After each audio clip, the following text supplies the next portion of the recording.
Well, welcome everybody. It's Monday night, and we've got some chapters to study in the Health Habits of Health book. We're going to study 14, 15, and 16, right? Yeah, 14, 15, and Yep. 16. And it's all on exercise and how to optimize our use of energy so that even if we're not big exercisers, we can use as much energy as we can in a day so that we can cut down on some of those little overages of calories. So I guess we'll just get started in chapter 14.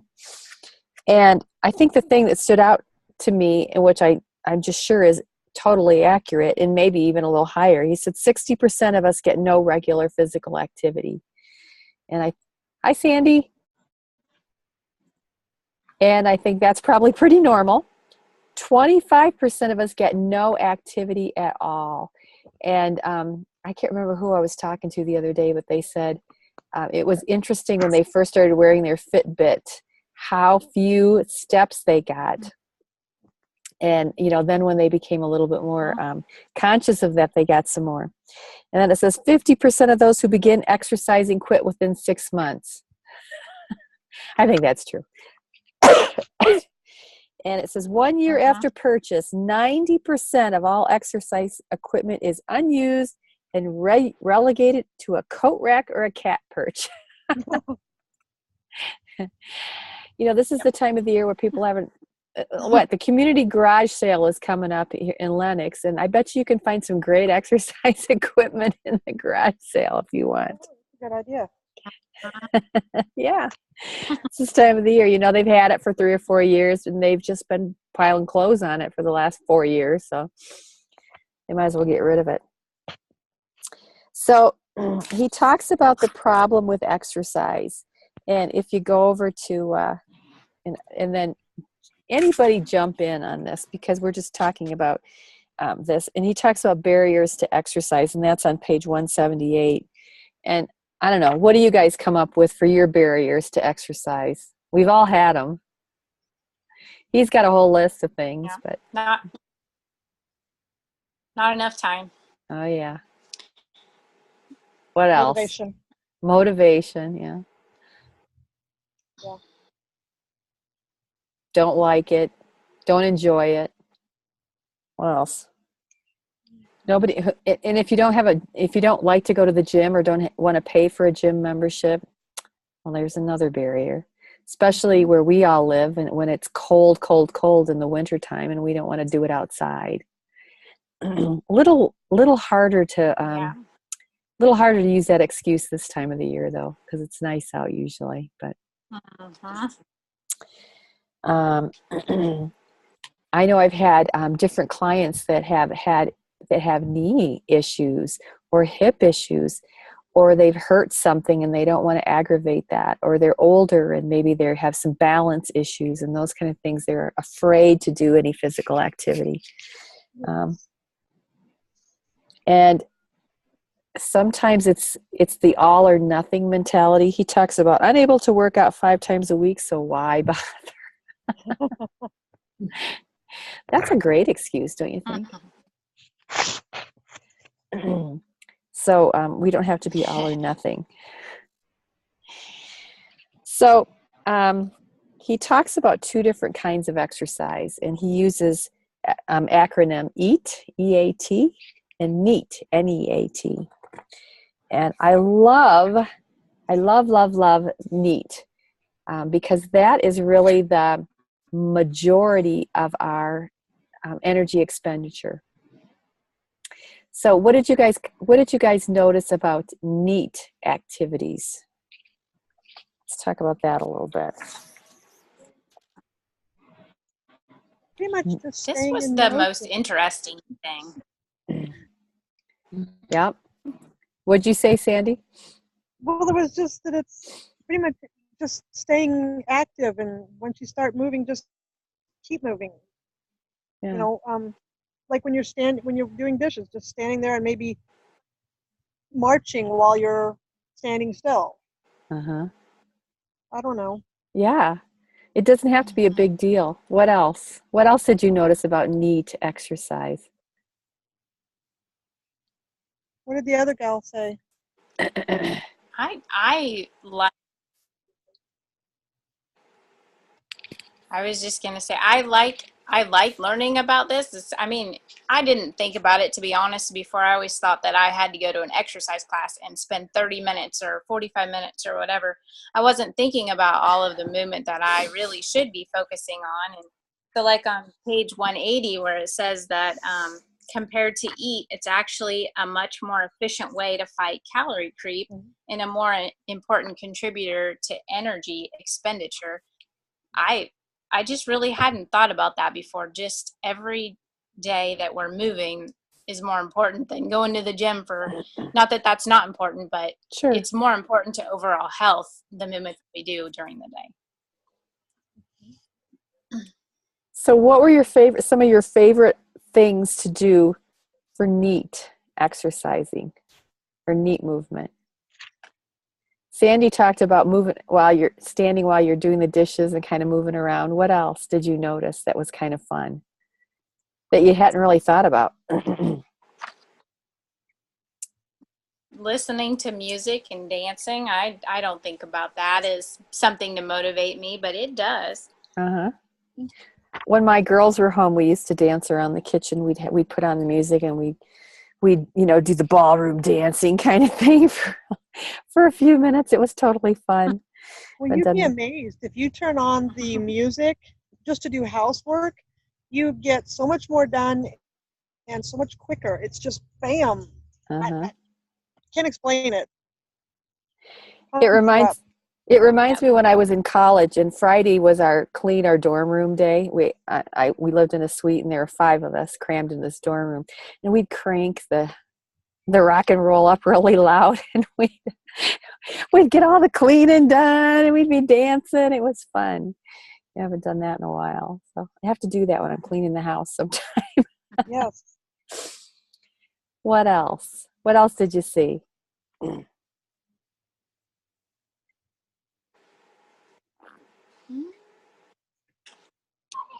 Just fidgeting, like tapping your toe when you're on the phone or things like that. Isn't it funny? We think we're always telling our children to be still, and they're burning calories. We want to encourage that fidgeting. I mean, maybe not fidgeting off the chair, but tapping the toe or, whatever they're doing. If they can get that as a habit, that'll be a great thing when they're older. Yeah. Yes. Mm-hmm. I thought it was interesting that just sitting up straight burns more calories than slouching. When I worked at SWIC, I had a ball chair, and they talked about the ball chair. And I still have it out in the garage. I just don't have I just don't have a very dedicated space at this point. But once I get that back, I'll put my ball chair up because, it does force you to sit up. And, I would move around and kind of rotate my hips a little bit because they'd get stiff. And, it was really nice to have that. What else? What else can you do? Just the way you stand. Yeah, posture. Posture is really key. Our mothers were right. Yeah. Stand up straight. Sit up Dang straight. it. My son-in-law is a massage therapist, and that's one of the things he teaches his clients is how to stand. And you stand, he calls it the John Wayne stance. So you stand and you kind of thrust your hips out a little bit and, bend your knees just slightly and, make sure that the crown of your head feels like you have a string going through it. And that's just a great way to stand, and it really supports your posture.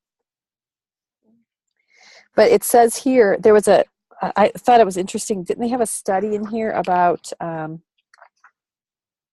standing? Isn't there a little article about? Page 182. Yeah. On the sidebar. Yeah. Just 182. Just by standing. Wasn't that one? Yeah, standing for 1 hour a day it burns 100 to 200 calories. Isn't that what it said? Yeah. Yeah. And so Yep. I was talking to my sister who is an accountant, and I said, you really need to, because she's been looking at a desk where she can stand up. I don't think I could do the one, they do have desks that you can walk on with treadmills. I don't think I could do that, but I could certainly stand up. And I was listening to a podcast a month or so ago, and the guy was talking about that they had developed taken one of those tall tables like you have at bars or restaurants where you can stand at them, and he has that, and then that's what he uses for his desk, while he's just working on his computer, because it just is so much healthier for you to stand up. My friend Deb, who's also a massage therapist, will tell you how detrimental sitting is, because you're actually kind of you have arteries that run down through your legs, and where you're bent, it kind of restricts the blood flow there. So if you sit all day long, it's working harder, and you're not having as great a blood flow. So I thought that was really interesting. But there's just a lot you can do. So what have you guys come up with to do that you can add to your daily expenditures to kind of to kill 100 or 200 calories? What do you do?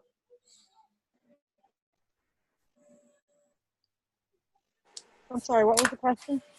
What do you do to I kind of... think for me personally, this is... Go ahead, Jamie. I was just going to say, this is challenging for me, this moving around. I sit a lot during the day, and I try to remind myself to get up and move around. I'd like to build a standing desk. I just haven't done it.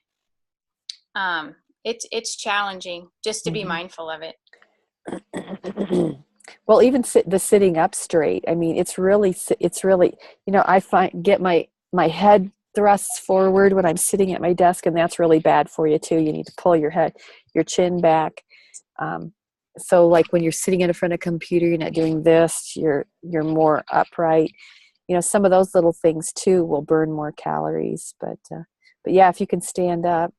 But some of us, do a lot of, like when I worked in an office, I would sit for hours at a time. And I have clients that tell me, I start talking about how much water they should be drinking. Well, I'll have to go to the bathroom all the time. And I said, yeah, that's right. That'll be great for you. Getting up and going to the bathroom. So you kind of need to do that. So anyway, it was just fun. I think NEAT is the most fun. But let's see. And there's more of that in chapter 15. And it actually gives you some goals. There is you can go to a web page in here. I think it was, where was it? And there's a chart you can use. Did you see that, Jamie? It's habitsofhealth.net. You can go there, and there's some tools. And honestly, I don't think I've ever gone there and looked. Has anyone else? No, I was going to do that when I get off the call. Yeah. So I'm sure there's more than just this. Have you? Yeah, I've gone there and printed them. They're in the back of the book too, but you can go to the website and print them. Yeah, which is kind of nice. But it gives you some ideas of things to do to add I haven't meat. taken time. What was that? You haven't taken what? I said I haven't taken the time yet to do it. Can you hear me? You keep cutting out. Or maybe it's me. I don't know. No, but I caught you. But yeah, it just, just different things that you can do, other neat ideas. So it gives you some, and then it gives you some goals to target. Like I think on page 188, it says target 2 hours of standing per day. You wouldn't think that would be very hard. And for some of you, Shiloh, are you in a classroom? You're a teacher, aren't you? Yeah, I do pull out though. So I actually get up about, I would say, every 20 minutes and have to walk around the school to get my kids and come back. So, I mean, at most I'm probably sitting maybe 20 to 30 minutes, but I still walk around my classroom to get stuff. Uh-huh. Yep. Yeah. So that's helpful. You know, a lot of, especially elementary ed teachers, they're Yeah. not doing a lot of sitting at all. Yeah. So you're probably better off than some of us. That strolling idea, just strolling, you know. And sometimes, you know, I think about being really efficient with my housekeeping even, and I think, well, I don't, you know, it's smarter for me if I'm not quite so efficient. So I have to go back and forth several times rather than, you know, load everything up and make one trip, which is not as time consuming, but I'm not moving as much. So I don't know. Those are some things that I've tried to do. Does everybody use a pedometer of some kind, a Fitbit or something like that? I didn't put mine on today for some reason, but Oh, yeah. Try to get that at least 10,000 steps in a day. So, which, you know, some days I'm really surprised how few steps, you know, even if I do yoga and stuff, you know, I've done an exercise routine, but it doesn't demonstrate that. Or if I swim, it doesn't demonstrate that. So I just kind of have to take that into consideration that it's not going to show up on my Fitbit sometimes. But there were a lot of neat, going up and down stairs. I don't know. Does everybody have stairs in their homes? yeah. Yeah. Yeah. So we could, what did it say? Target 10 flights of stairs per day. We live in the basement. We're getting ready to move upstairs, hopefully by the end of June. Fingers crossed. But we also have, our bedroom will be on the second floor. So I don't think I'm going to have any trouble doing 10 flights of stairs once that's in place. But anyway, anybody see anything else in here that they thought was interesting? Yes. Go for it. What? Can you hear? Okay. Well, I found it interesting on page 188 where it said that after age 60, most people are down to around 4,500 steps. And I remember when I read that, I was barely getting that many steps a day. And I thought, Yeah.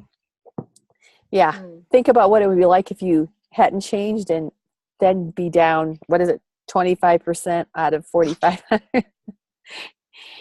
You know, it's just interesting to me because I meet so many people who are very sedentary. And that is just, they're going to be so sad, you know. It's so much harder when you put on weight and your knees are going, and you know, if you can keep those things healthier, there's just so much more you can do. My mother-in-law is 99, and she goes to every wedding. She's on the dance floor dancing still. You know, she does have that widow's hump. I feel bad for that, but man, she's still out there, you know, doing it. She's still moving around and doing stuff. And, you know, that's the kind of life I want. If I'm going to live to be 99, I don't want to have to be stuck in a chair somewhere waiting for everybody to come to me, because, you know, they aren't going to.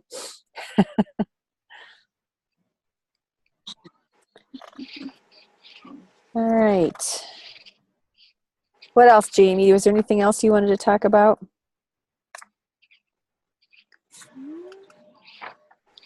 I don't know. The switch section, I mean, Oh, yeah. just that was switching neat. for, you know, I think, yeah, we talked about that a little bit the other time. I mean, just even push mowing your yard versus riding it, even if it's not the whole thing, or just things like that are helpful. That switching. We are such a manual society. We are. Automated, yeah. Go ahead.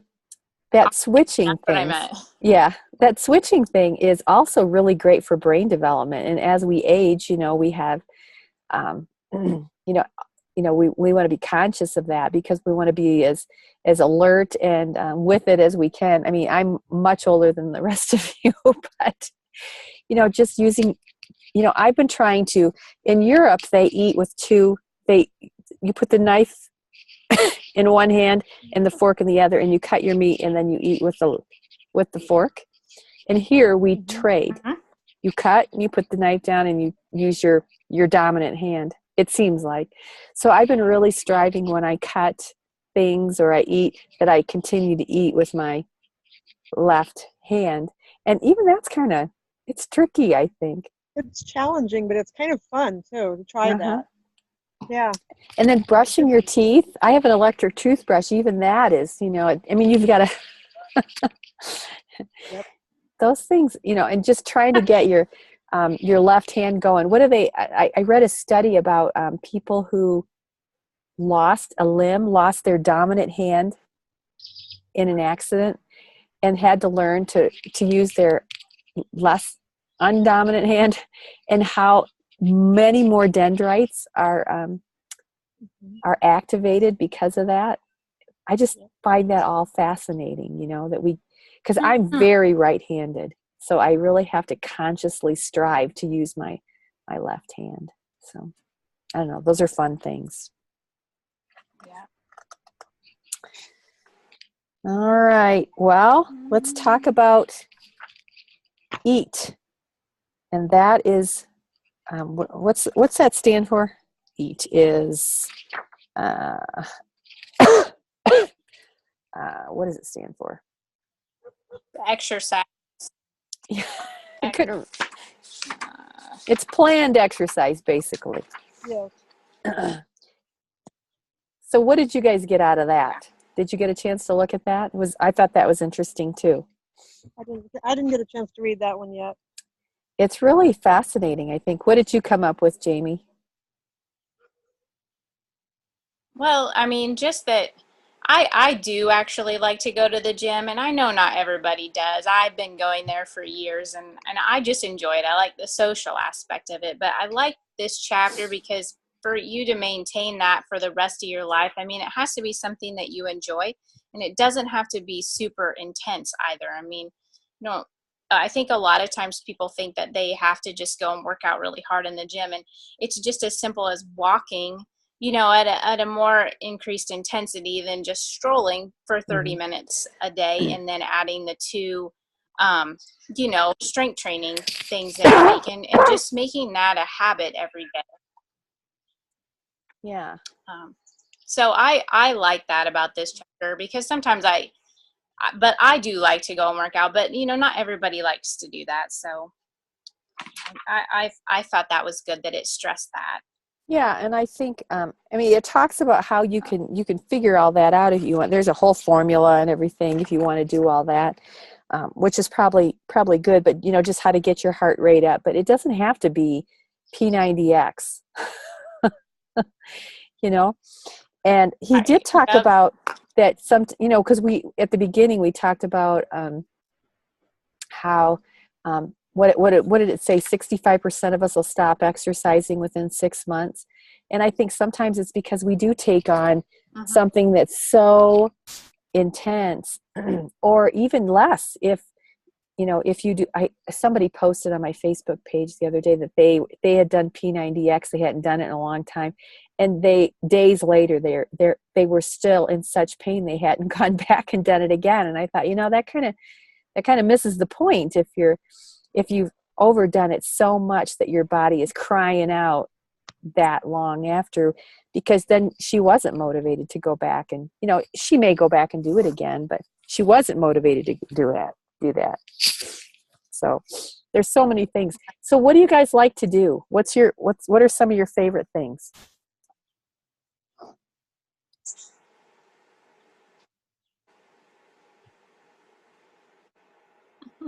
I go to the gym and take a class in town 4 days a week. P90X?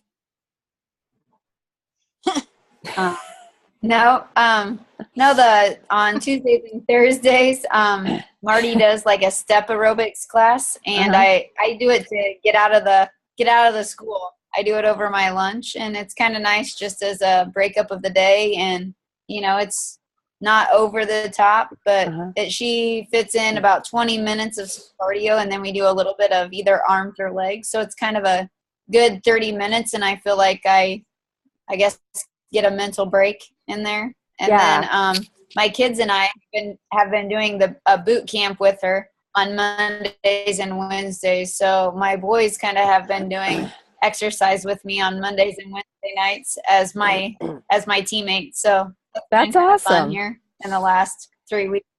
That's Yeah. really cool. Nice. Anybody else? You like to do the classes too, Jamie, right? I do. I like to do the morning classes. I have found out that if I don't exercise first thing in the morning, and I'll walk in the evenings, but anything other than that, I won't do. Yeah. I run out of time. True. Or you're too tired by the end of the day. You've had so many things going on. Yeah, I find that's true for Yep. me too. It's best for me to get out and go for a walk, or do 30 minutes of yoga. Pretty soon the pool will open and we'll start having water aerobics, and that's really one of my favorite things to do. And I do that 3 days a week, and I just really enjoy that. Mm-hmm. But I have a 2-mile walk that I've been doing, kind of a hike, and it's a long upward slope.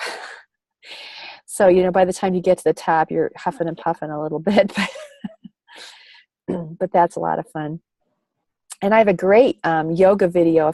If you would like some yoga, there's Yoga with Adriene. I really highly recommend her. She's got lots of yoga videos, all different lengths, all different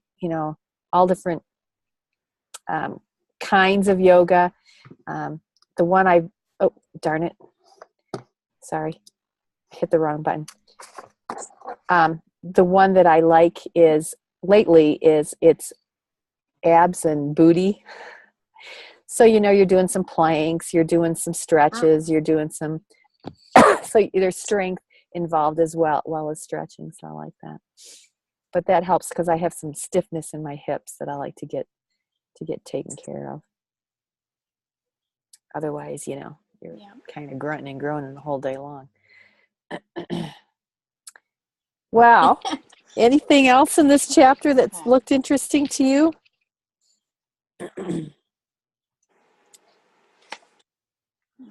Talked about. I did like how it talked about when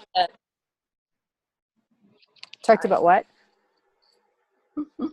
Talked about what? The important rules for stretching, and that the best time to stretch is after your walk. I never stretch cold muscles. Yeah,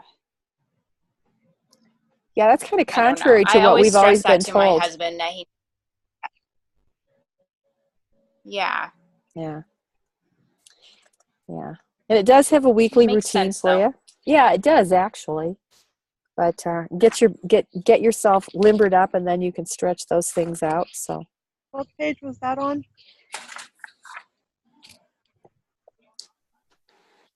Page 199. Okay.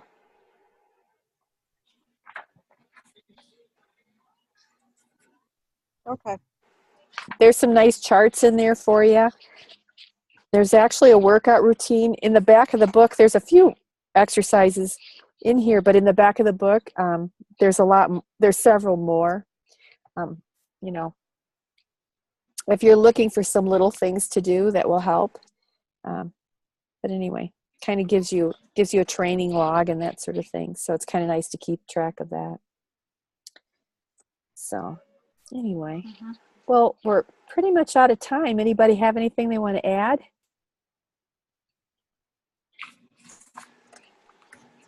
So what are we reading next week, Jamie? Did you decide? We definitely 17, which is on sleep. Yep, and then 18 also. Okay. And then we're into phase 3. So yeah, next week's reading is shorter. So it's sleep and developing your community, which is kind of what we're doing here. So anyway, so we'll do 17 and 18, and you guys have a great week. And if you have any questions, you know, you can always post them or holler at Jamie or I. We'd be happy to help. So have a great week, you guys. It was great seeing you. Thanks. Good night. You too. See ya. Bye. Bye.